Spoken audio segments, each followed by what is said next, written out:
Okay, folks, it's your buddy Mike Messier, and so just like every other asshole and shithead, I'm going to do my WrestleMania Night Two reaction video, grading the matches.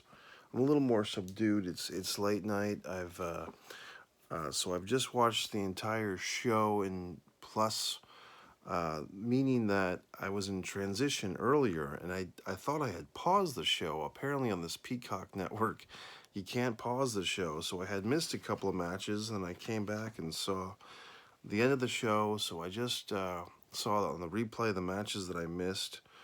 I don't know if that affected my viewership because the matches that I had missed initially were the Riddle, Sheamus, Big E, Cruz match.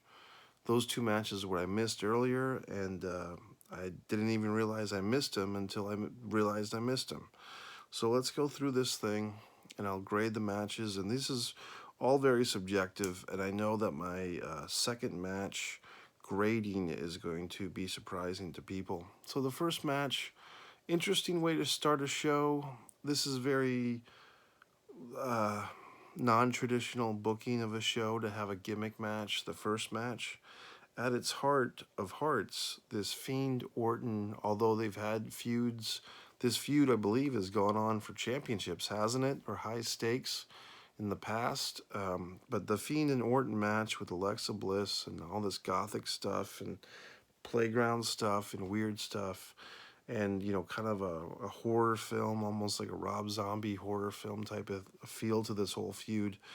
It is gimmick. It's gimmick match. So to have a gimmick match open the show is an interesting choice, but I think they did that because they had so many props with that giant box-like structure, as Michael Cole called it. It's a box. I mean, is it a box-like structure or is it a box, Cole?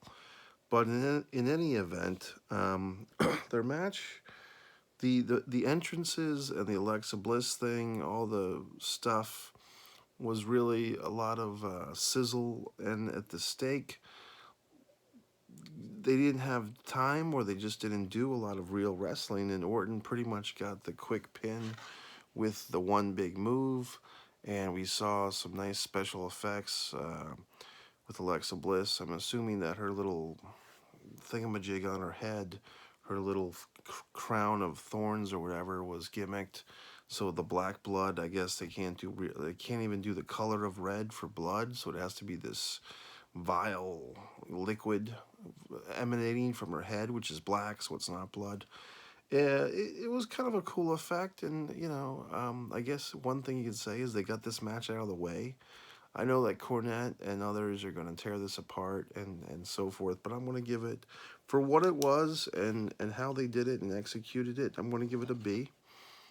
And that's just my opinion and whatever. These are all, as they used to say in elementary school, sliding scale, meaning that if you had a real smart kid in school, but he didn't do a great job, you'd give him a B. If you had a pretty idiotic kid in school, and he tried really hard, you'd give him an A. But the smart kid's B might be on paper worth more than the dumb kid's A. So it's a sliding scale. This is not based on, Jim Crockett Promotions, Barry Windham versus Ric Flair, Crockett Cup 87, okay? All these things would pale in comparison to that. But moving forth, we go to Nia and Shayna versus Natasha and Tamina for the women's tag team title. Folks, I'll be honest with you, this was the surprise match of the night for me for whatever reason. I just didn't. I really did not think these women were going to have a good match. I thought it was going to be a clunker. Tamina, I mean, where you been, girl? Where you been for the last 10 years? Where was this Tamina? She is, to me, no offense to Tamina, but I don't think she's a natural born pro wrestler. I think she does it because her father, Jimmy Snuka, was obviously a wrestler, and so it's in her legacy and her family, so she has those avenues to do it. Um, but to me, she was very good in this match, and Natalia was a very good captain for their team, and I think it was a good match, and you could hear Nia Jax calling some spots early on. She said, lay it in, to Tamina because they were going after each other. But I have a feeling that these four women must have talked to each other before the match and probably for a couple of weeks and really knew that they were going to have this match and got together in the dressing room or on their own time and said, look, we have to make something of this. We have to be stiff. We have to um, execute. And they did. And I think that they wanted to make an impression here, and they did. So I'm going to give them a B+. I don't know.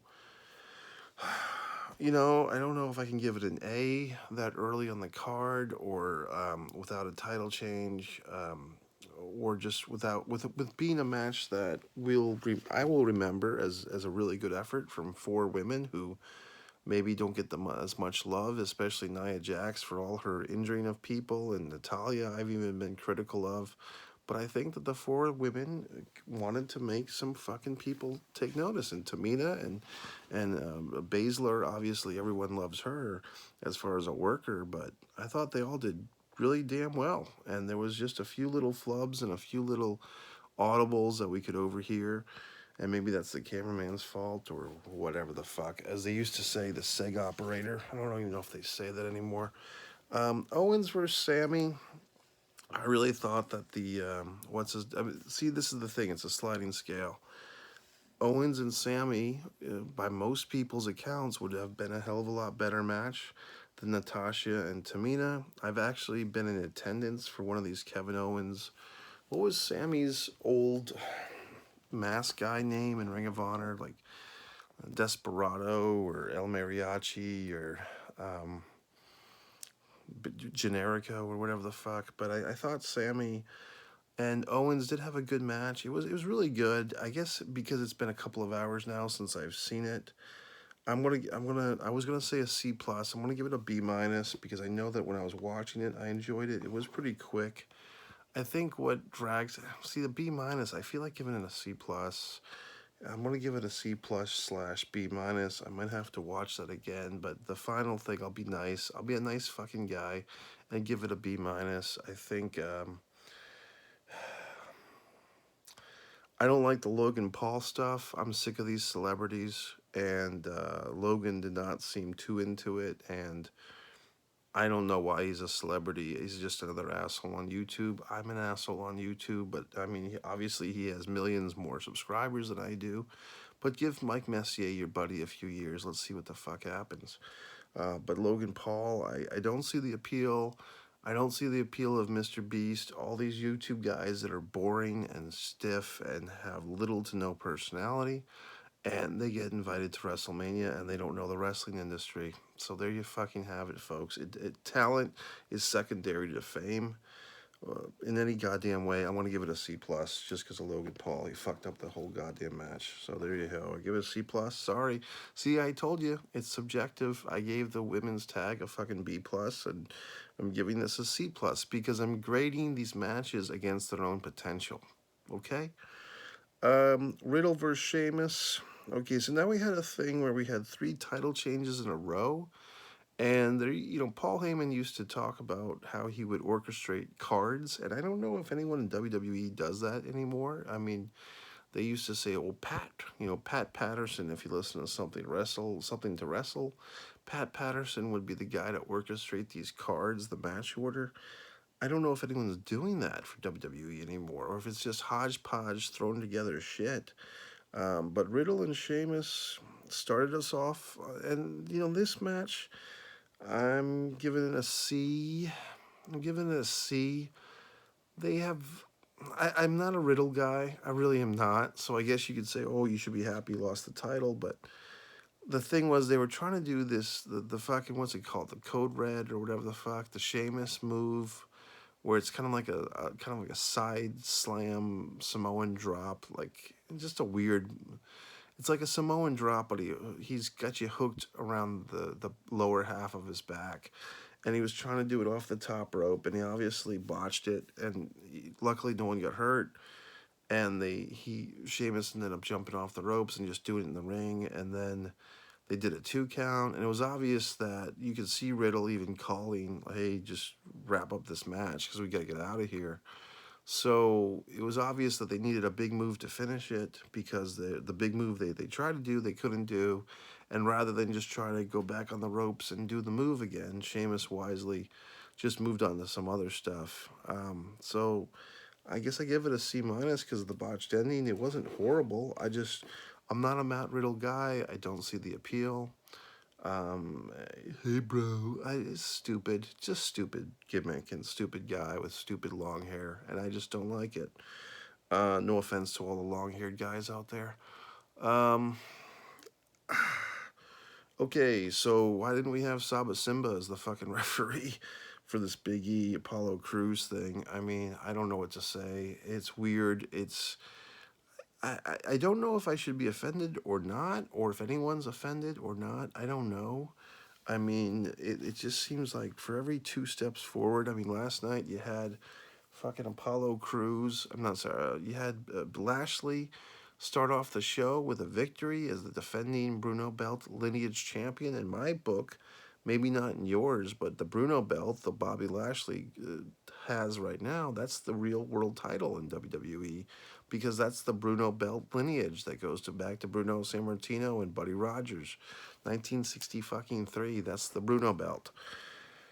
So you have an African American man defending it successfully, and then you had last night, or the first night, or 2 nights ago at this point, you had Sasha Banks and Bianca Belair. Everyone's excited because it's the first time two African American females in a main event on WrestleMania. Very good. And now we're going to do this. We're gonna have a fucking Nigerian drum match, and I don't know.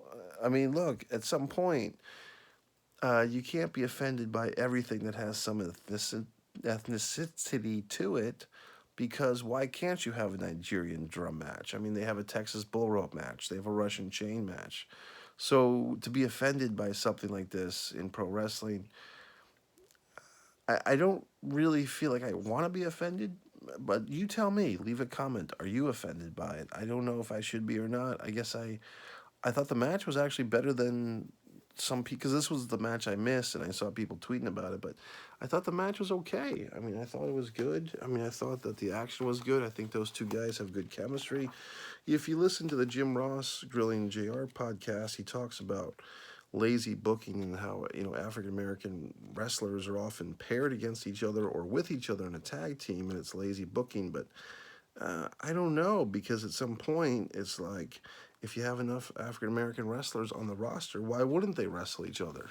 And sometimes they would, and sometimes they wouldn't. I mean, you had Bobby Lashley wrestling Drew McIntyre last night, so that's one African American guy and one white guy, and nobody's complaining. So I don't know what to fucking say. But yeah, it kind of, on the flip side of that statement, it does feel a little Butch Reed versus Junkyard Dog, to see these two guys having this feud, especially with this Nigerian drum stipulation. So I have mixed feelings about it. Overall, though, I thought the match was pretty good, and it's another title change. So we're seeing kind of like a mid-card shift of power, and another heel taking a mid-card title, in this case, the U.S. title, or I'm sorry, the fucking Intercontinental title. Sheamus wins the U.S. title. Nigerian's own Apollo Crews wins the Intercontinental title, and he's got the big guy with him. And I guess, wasn't that big guy with the Roto-Rooter men, the mask guys, the fucking whoever the fucks, the conflict or the chaos theory or whatever the fuck. That would be a better name for him, the conflict, but the mask guys from last summer that sucked. So anyway, Crews wins the goddamn thing, wins the title. I give it a B. A B is a solid B. So you're seeing kind of my arc here. I got a B, a B plus, a C plus with Owens and Sammy. I feel weird about that one. You got Riddle and Sheamus, which I gave, what did I give that? A C. And I gave Big E and Cruz a B, and Asuka and Rhea, I've got that on right now on the replay again. I saw it before. I mixed feelings about this one too, and here's the mixed feelings. It felt like, I'm watching the replay now. Maybe I was wrong, but it did feel like Asuka was dominating this thing, and they just did the, one person dominates and the other person gets a quick one on them. And here's another thing. If you watch my opening night diatribe, I went into this on some of the ladies, and if I was a bit harsh on Dana Brooke or her appearance, I don't know what to say. I'm just trying to be honest. Um, but as far as this goes, if you see, and most of you jerk offs have probably seen the same photos that I have of Rhea Ripley, before she was this, whatever you call it, punk rock Rhea Ripley, like when she was just kind of herself, when she was a young, upstart and didn't really have this gimmick of the chains and the piercings and the short hair and the dog collar shit. Rhea Ripley was kind of like your, I know she's Australian, right? But she's like the all-American beautiful woman. I mean, just blonde, voluptuous, tall. I mean, looked like a fucking volleyball player or a softball player or something. Athletic, but still very feminine, and long blonde hair and just a pretty face. And I see her now, and I get it. Like, oh, we don't want another, not this. I mean, not to say that Charlotte Flair fit into that role either of the All American girl, but we don't want just another blonde girl who's pretty, or like a Charlotte or somebody else, or Carmella or something. So we need to do something with her. And I think Triple H or someone of that ilk said, okay, we need to, ratty her up a little bit. We need to, give her some tattoos. We need to hey Rhea, do you mind? We want to do something with your look. And so they gave her the worst thing in the world, which is those fucking earplugs. Sorry, I'm sure that there's somebody watching this who I've just hurt their feelings. And I mean, I've known one person in my life who had those earplug things that I looked good on, and she was like a punk rock girl. But for the most part, no offense, I don't get those things. They look very dangerous. If they snag on something, they look like they would rip your fucking earlobes out. And I don't see, from my point of view, with those earplugs, the discs, that's like permanent fucking thing. And yes, I have tattoos, so I'm a hypocrite, and it's your goddamn body. Do what you want. But for me, it's unappealing, it's unattractive. And this woman, if you find these old Rhea Ripley pictures, she really had a great look, just being herself, just being natural. And this whole punk rocker thing, it feels like something that she was talked into by the brain trust at NXT, meaning Triple H and whoever the fuck else, that she had to stand out and she had to be different. And so she bought into it. So she's got all these goddamn piercings and all these goddamn tattoos. And I don't think it's gonna be good for the rest of her life. I think it's just too much. And look, if you look at my YouTube channel, you see the Suicide Girls Burlesque. I'm all for expression of the body and expression, but people who get tattoos and stuff, people that look like me, like you need a tattoo to be a little different. For her, she had a great look just being natural. She didn't need a goddamn tattoo. So my point is, it just upsets me. Okay, so now should I talk about the actual goddamn wrestling match? Not this woman's looks or her style or whatever the fuck. Yeah. Again, I guess I give it a C plus. I just thought it was another. I'm being a little harsh on that one because I guess I'll give it. Fuck. I guess I'll give it a C plus. And here's why: because I feel that Rhea got the victory. But I don't know, coming out of that thing, if I really feel like I know more about Rhea Ripley, the wrestler, or the competitor. I feel like she just got a quick one. Like she took a lot of abuse, she took a lot of bumps, she hung in there, and she got one big move, and then she pinned her opponent. So I think sometimes this booking situation that they do, or how whoever's constructing these matches, if it's a producer or if it's an agent or the wrestlers themselves, sometimes they do too much of that. Hey, if you're gonna beat me, let me get all my good shit on you, and then you turn around and beat me. And there's no perfect solution to all this because somebody's got to win the match and somebody's got to dominate. And yeah, it makes sense that the person that wins, why should they also get to dominate? but it's that same 50-50 shit. I just feel that in this, even with knowing that Asuka was going to lose, um, we could have had more from Rhea to really show me some competitive stuff. Even if she had more of a comeback, it just felt like it was just a one move comeback and a quick pin, and that's what it was. And maybe that was the point, but I think that's why it's a C plus match. And that's a little harsh, because if you compare that C plus to earlier on with the fucking Natasha Tamina match, even that, I mean, this is why it's every match is being graded against its potential best self. And to that end, we get to this very interesting main event, and I believe this is only a 1, 2, 3, 4, 5, 6, 7 match card. I do want to say that I do like this 2-night WrestleMania. I also want to say that people might be surprised that I'm reviewing and analyzing this stuff when I was so adamant, so angry about WWE and all their political dealings over the last several years. And yes, that's true. And I am the angry wrestling fan, and I don't like the WWE doing stuff. But there's other people out there in the Twitter sphere or the wrestling sphere that get upset about, which wrestler comes out first or which match goes on the card first. And I'm just upset about other things like their dealings in politics and where they spend their money. But anyway, we'll get off of that for now. I have other videos. You can find them easily enough about my outspoken opinions. Reign, Edge, and Daniel Bryan. Now, back when Daniel Bryan did that winning the gauntlet thing, winning the Elimination Chamber, and then he had a follow-up match with Roman, I was saying, oh, fuck it. I predicted Daniel Bryan to beat Roman Reigns at the Elimination Chamber for this to be a three-way. Well, that didn't happen, but they still got Daniel Bryan in the three-way. And a lot of people were pissing and moaning, but I knew all along. Not that I knew, but I had a feeling that Daniel being in this match was good for the match.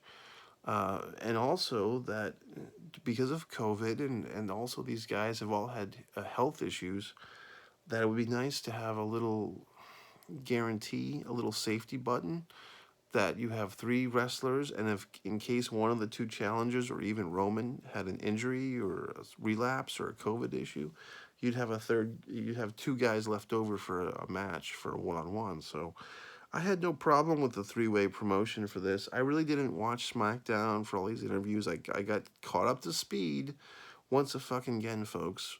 You can watch exclusively WWE pay-per-views instead of watching every goddamn week on Raw and SmackDown, and you'll be fine because you'll get all this stuff. Now they're doing this Bayley interview thing, which I missed earlier somehow, and she gets attacked by the Bellas, which is pretty lame.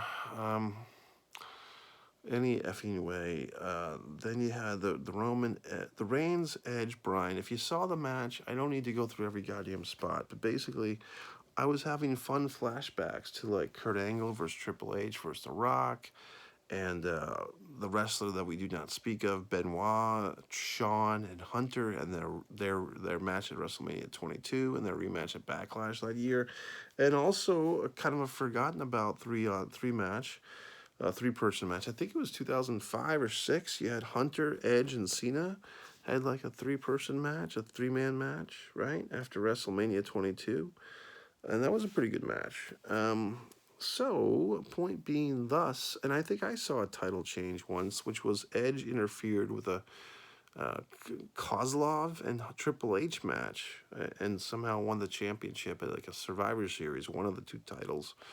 At that time, it was 2 different titles, not Universal and Bruno Belt, but Bruno Belt and that World Heavyweight title, big gold belt. Any effing way, this Reign, Edge, Bryan match brought back good memories for me, and I knew that Daniel Bryan, look, all bullshit aside with his vegan ways and his fucking furry face and his wife and their the fence with the barbed wire around their house, all that aside, Daniel Bryan's a great fucking little wrestler. I don't want to say little, but he's a great wrestler. And I knew that he would be the conductor and the orchestrator, and along with Edge and Reigns, because they're both very good. These were 3 professional fucking wrestlers working in a sports entertainment company that did very well. and I give it an A minus. And I don't know why I don't give it a full on A. I think maybe because it just, to me, it seemed a little derivative of meaning very similar to like late 90s, early 2000s 3-person matches, triangle matches, or whatever you call it. Um, Here, I thought it was very good. I guess Nikki Bella, Brie Bella is starting to look like Nikki Bella because Brie Bella has like that post-pregnancy chubbiness to her. Like, not to say that she's fat, she's just post-pregnancy, get a little chub, and so she looks more like Nikki Bella than usual. And I don't know. I guess they're really pushing this Rob Van Dam thing, and I think they're doing that just to get him away from Impact Wrestling, which it is what it fucking is. Um, that being stated, uh, Reigns, Edge, and Bryan, great match. I give it an A minus. I don't quite give it an A. I mean, if they had more of a, I guess, you know, look, if there was a title change or if there was, um, where do we go from here? Maybe that's what's missing for me. Even the commentary team was kind of like, okay, who challenges Reigns next? I'm just saying that there wasn't like a. It ended, not to say a sour note. I'm not crying that Roman Reigns retained his title, but I thought maybe could we have a peek of the window that Drew McIntyre could have been sitting at ringside just watching this match, and maybe a peek that Drew might be making the switch, and maybe Roman, for whatever reason, wants a piece of Drew McIntyre, even though McIntyre lost clean, more or less, to Lashley the night before. I just feel like I really liked the match. I just give it an A minus. So I mean, this is a pretty strong card, folks. I think I gave yesterday's card a B overall. And the gimmick match and everything. This is a pretty strong card. I'm looking at it. I have one A minus. I have a bunch of stuff like C plus, C plus, B, C, C plus, B plus, B. It's definitely, I mean, I do feel like the night was pretty good. And I think that I'm going to be maybe generous. I'm going to give it a B plus. So if you want to see my official notes, it's not that exciting. It's just me scrolling down shit. I'm going to give this fucking night a B plus. And I just felt that it was good. Hopefully that you can't read that other stuff that was there. Yeah, you'll be all right. So I give it a B plus. I feel that it was a good show. I think it was smooth. It went quick, and I have no issue with it. This is the thing with being a WWE fan. If you're an angry fan, it's hard to ignore the WWE's misconduct, I'd say, and their misappropriation of wealth, like how they spend their money, meaning the McMahons, and how they fired 180 employees. And there's so much stuff that they do wrong. But, Kevin Castle, my Twitter buddy, he's probably not watching this video. He probably expects me to watch all of his, but he doesn't watch mine. But, makes a good point. Like, you can criticize, you can hate WWE, which I a lot of times do. But at the same time, if you want to be in the pro wrestling conversation, you're kind of stuck with watching it. And my kind of creative compromise is to watch the pay-per-views, and which I do for the benefit of the community, like yourself, those that are watching me. But I don't necessarily watch Raw and SmackDown every week because I feel like I can't become, like my buddy Joe Cronin or JD from New York or Alvarez and Meltzer that are wide, or maybe Kevin Castle himself, I don't know. But I can't be like these people, Jimmy Faluca or Frank, that are watching these shows and hating them because I feel like that would be detrimental to my life, to my time. So that's it. Mike Messier gives night 2 a B plus. I think I gave night 1 a B. Check out all my videos. I got a whole lot of new subscribers, about 40 new subscribers, so thanks. A lot of wrestling content, the Bob Backlund interview, Ox Baker, one of the boys. Wrestling Son, MikeMessier.com for all your Mike Messier needs, wants, and desires. You can buy my book, A Distance from Avalon, When the Dying of the Dead Reunite. Mike Messier.